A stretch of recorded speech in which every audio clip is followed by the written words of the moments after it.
Hello and welcome to Your City, Your Issues. I'm Councilman Peter Green, your host for today's show, and thank you for joining me. Your City, Your Issues is a show that spotlights your local elected officials discussing the issues and decisions that impact our community.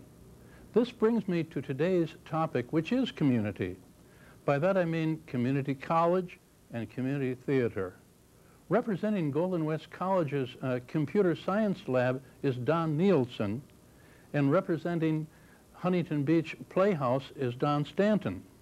Welcome to both of you, and let's begin discussing these issues. Thank you. And I'd like to begin first with the Playhouse, Don. And by the way, some people may recognize you. Don is a Don is a businessman in this community. He and his wife own a business, user-friendly computers, and they have, by the way, very generously contributed computers to the Oakview Learning Center, to where else, Don? Oh, Project Self-Sufficiency, the Huntington Beach Clinic, yes, and other different organizations. And you may well recognize Don. He has a film career. He played in Good Morning Vietnam. And Terminator 2. And Terminator 2. Gremlins 2. And Gremlins 2. And some other movies that we won't mention.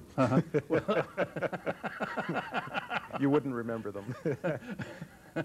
So, welcome, Don. And well, thank you very much. I've chosen you first because the Playhouse has been here for 38 years.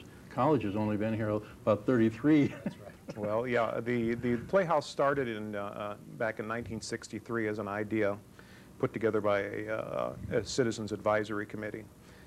And we've been putting on plays ever since.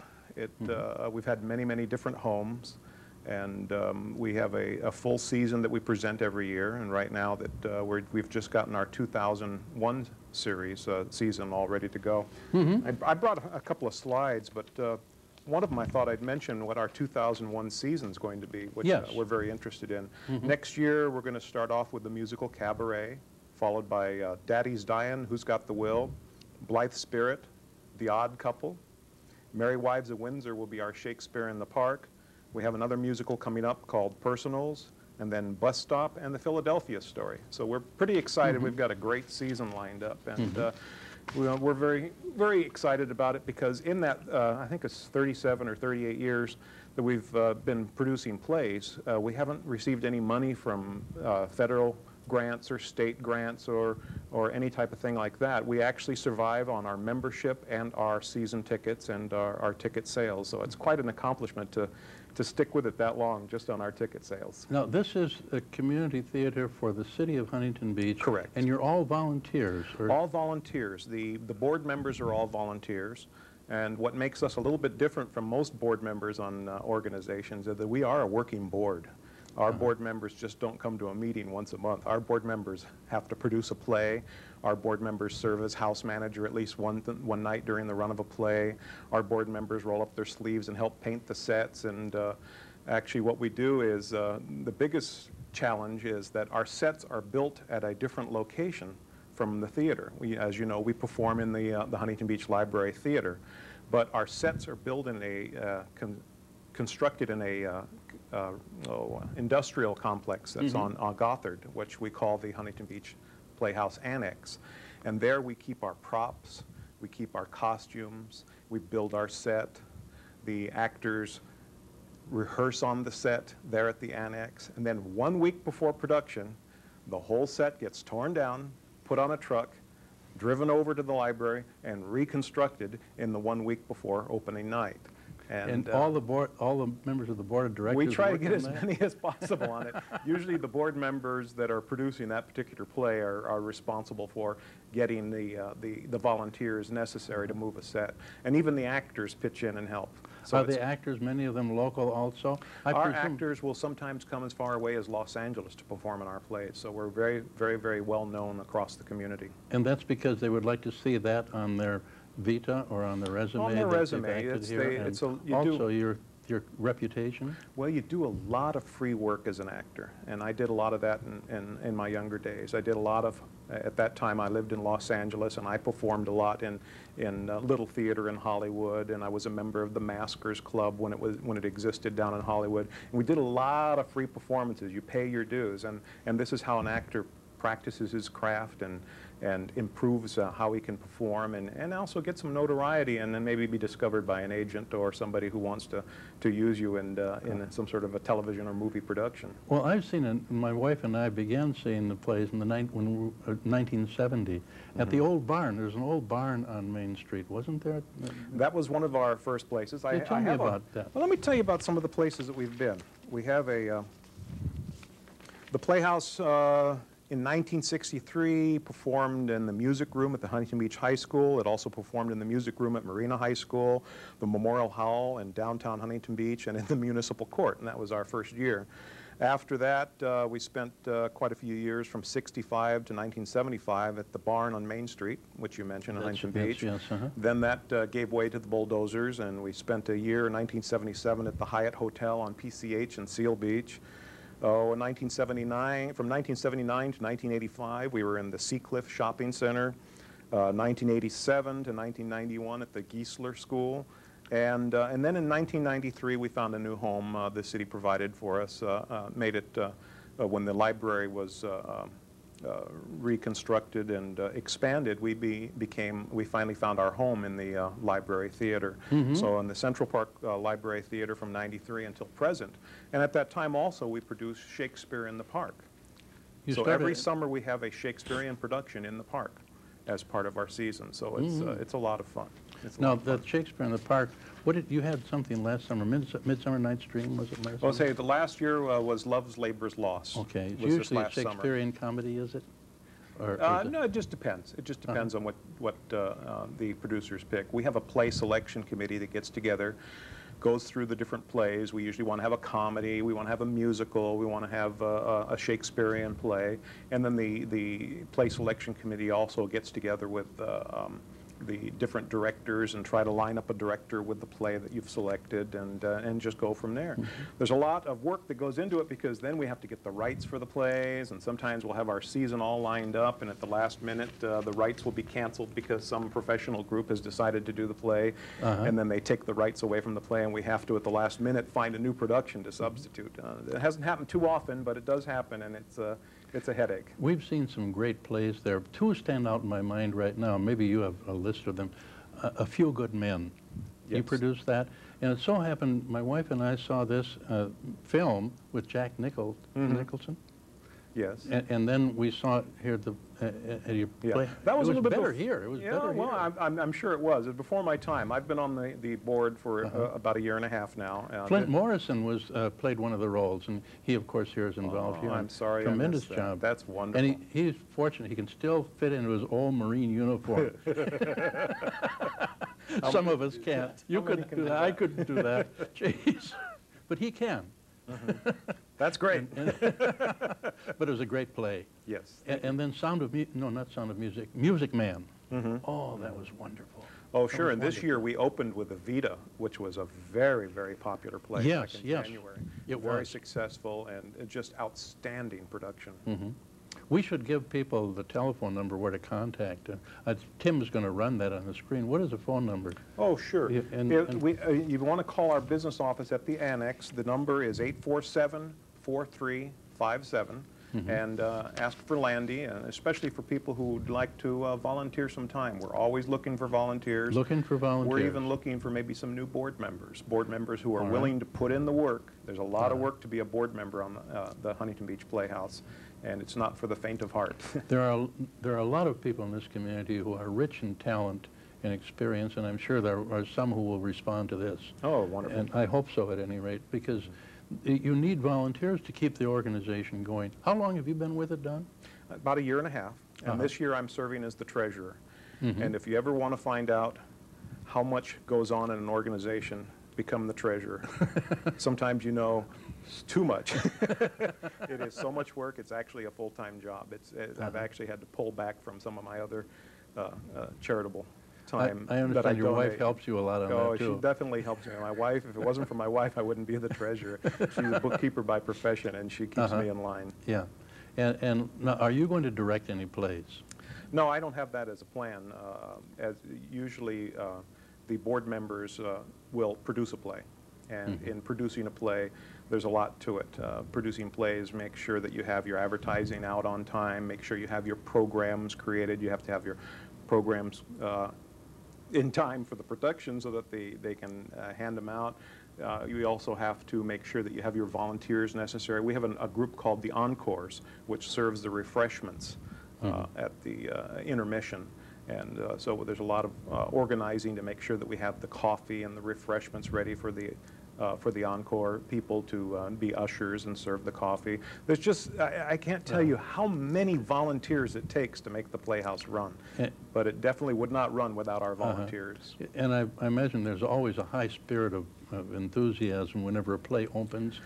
Of the theater that you have and all of the various plays that you've had in the past and what you're doing this year and what you're planning in the future. It should be exciting for anybody that seeks to help locally. I mean, we're not talking about this is a little operation. It's quite obviously a big operation. Big operation. Now that we've moved our set in last Saturday, we open this Friday officially, and what happens is back at the annex, they're starting to build the next set for the next play. It's a great organization, and you know, we in the sciences look at controlled experiments.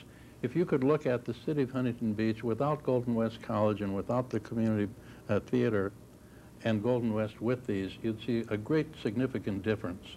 I mean, this is, you two and the organizations you represent have helped to make this a dynamic, livable community, a community that takes pride in the arts and in education.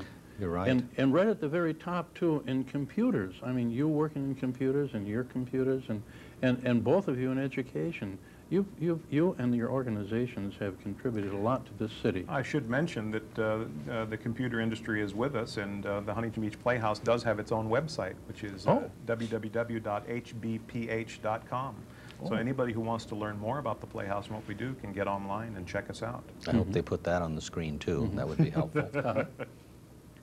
I think we're about ready for a break now. Someone once said, we all come into this world alone, and we leave the same way.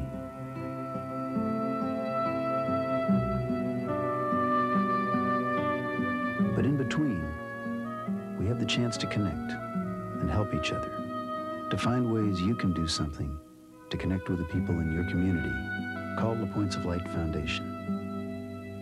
Do something good. Feel something real. Welcome back to Your City, Your Issues. We've been discussing community activities and community theater and the community college, Golden West College. Remember, if you want to participate in the community theater, they're looking for volunteers. And this second half of the period, we have Don Nielsen, who is on the faculty at Golden West College. I consider him a newcomer because he's only been there for 20 years. And this is my 30th year at Golden West College. I think that's true. Yeah, I am a newcomer. A youngster. So, Don, tell us about Golden West, and you're in computers there, and you've got a computer lab, and tell us about that. Sure. And about the college generally. Well, there are several things to remember about Golden West.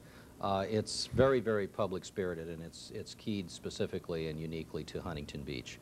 That's where our attention, our goals are, and that's probably why we're located here. Within the area that I'm familiar with, I can tell you that we have many, many different programs, both vocational and academic, that are designed to better everyone locally so that they can go on and find a fulfilling life. My particular area at Golden West College is involved with computers. The prime area that I've been involved with in the past is the computer science area, where we have some very large computer labs there, 3 of them that each house about 32 computers each. And our goal is to instruct people in the computer operating systems, the hardware, the computer programming languages, and such like that, which should be old hat to you. That's the world you live in. Yeah, I think, Don Stanton, you've taken classes there, haven't you, at Golden West? I'm in the Cisco Academy program. On the Cisco Academy. So well, now, when you're there, on the 3rd floor, drop on down to the 2nd floor, because that's all of computer science. Oh, okay. The 2 information technology and computer science are rapidly acquiring a building there, it seems. The Cisco is probably the latest hardware, software, computer program that we have there. We used to call that the Humanities Building, didn't we? Yes, that is a difficulty now. There's one might say there's little humanity left in the building, but I guess maybe we shouldn't dwell on that. No, let's not. But recently, the school chose to travel a different road that we hadn't traveled before, and that's to form up a new instructional unit that's called Digital Arts. And the Digital Arts unit, which is basically computer special effects of all aspects, is located in the Fine Arts area on campus, which is immediately adjacent to the Golden West Gallery, where we have many, many exhibits, once again, for the local community. So we too, as well as the library, put on various shows. The new program, the Digital Arts program, encompasses anything that you could possibly imagine computer-wise that would deal with special effects, be they motion, three-dimensional images, or the standard desktop publishing, or photographic in nature, or television script writing and filming. All of these things are a massive part of this new program. Don, the movie The Perfect Storm, would students learn how to do something like that, at least work in a team like that? Not the first semester, no, but it's very likely that by the second semester, that would be the second 16 weeks. We're a 16-week school, not an 18-week school, which again is an attempt to aid the community members so that they can achieve their end result quickly. Within the second semester, you're forced, kicking and screaming, and I don't think there's a single person that's kicked and screamed, into computer special effects of any nature. If you were going to do motion, then you're absolutely right. The Perfect Storm is something that I wouldn't say that we can give them a run for their money, but I would tell you this, that we've had a couple people that have finished the previous program at Golden West, and now, of course, we're quite computerized, and they've moved on. One of them is located at Steven Spielberg's facility in Santa Monica, so we're not exactly a small player in the game. Quite a few of the students that are in the television production area have gone on to television stations and the movie studios as well. And our intent is to provide that kind of training so that anyone that wants to do corporate video or computer web-related tasks, such as being a webmaster, that would come out of the computer science area, such as being a web page designer, that would come out of the digital arts area, possibly someone that wants to do something on the World Wide Web with motion video. Again, that's the new digital arts area. It's quite far-reaching. Is this the first semester now of this new program? Yes, as we sit here and speak, the fall semester of the year 2000 is the very first launch. We're 3 weeks into the official beginnings of this program. And how many students would, before the program will become impacted? Like our nursing program can only accept a certain number of students, and there are a lot of students waiting to get into that program. We call it impacted. Yes. How many students can you take? The current capacity is about 1,200, and we're already at 800 in 3 weeks. 800? Yes. Already? Yeah. Wow, that's currently, fantastic. it's considered a program that's part of the visual arts department, which is a piece of the creative arts division. But as it grows, and it seems to grow each week with more students wanting in, word gets out, and when people discover that they can learn locally and learn well, of course, they're immediately over at the school attempting to get in. Yeah. Interesting problem. I think it's amazing how our two fields are so closely tied together, because the computer industry is now becoming more and more part of the entertainment industry. And just well, you know, something just occurred to me. In your theater, the lighting, is it still hand set or is it computerized? It's all computerized, and I remember that in my young days in junior high school being the whiteboard king, and operating these great big huge rheostats where you had one leg on the rheostat, one arm here, and you were changing the lights. And now it's all computerized, and they've got little slide controls. They preset it, and then they just set it for each scene, and it's just cue scene 1, cue scene 2, cue scene 3. So it's much different from the early days of show business. How do you keep up with the rapid change of technology? Well, to say that everybody is current in everything would have to be a lie. There couldn't be anybody that way. But you pick your specialty areas. In this particular case, for a 3-week-old program, to have 5 full-time instructors in it and 6 part-time instructors instantly in place is a pretty significant boost on our behalf. That also helps us as far as keeping up. Yes. Because then we can have each instructor select their chosen areas of interest and merely deal with that. Now, as it turns out, just as you and I, we have overlapping areas, and of course, as each instructor would pursue their own particular interests, they too would overlap with other instructors. It isn't an isolated situation. Sure. Well, that's true in all departments. We have zoologists, botanists, microbiologists. That's right. You wouldn't dare We can fill in isolate. for one another in an emergency, but we all each follow our own direction, and it's true. It lends one other thing to the idea of instruction as well, and that's that you don't have a specialist that's only unique to this particular area.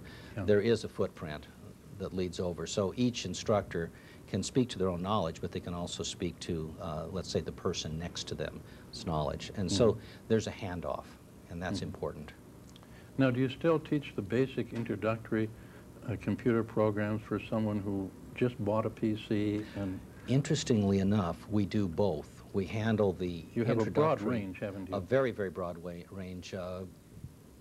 This is probably putting it too simplistic, but you don't know where the on switch is. We handle that all the way up to massive control of networks. So it's a complete package.